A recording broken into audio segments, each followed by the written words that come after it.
This is me trying to refresh my red at home using a box dye. As you can see, my roots are darker and my ends kind of fade into a nice light red. It's like an ombre situation with my red hair.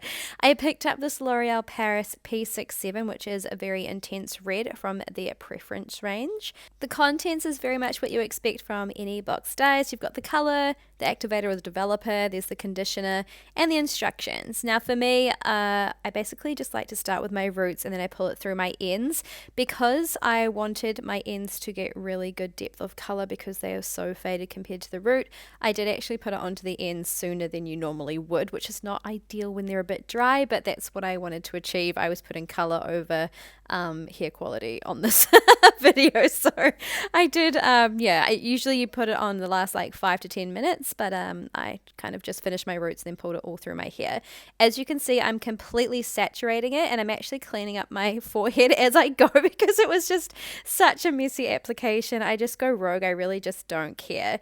Once I'd washed it out, I blow dried it and straightened it so you could see that full result. What I found a little bit impressive was it did blend my roots into my ends a lot better than I thought it would.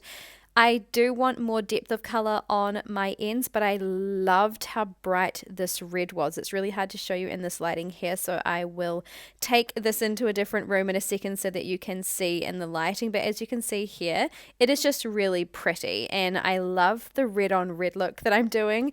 I don't know what it was. I have green eyes, so maybe I'm just liking the vibrancy of this. But yeah, the look itself, I was just loving it. I felt so hip and pretty with the red hair. And this is the different lighting.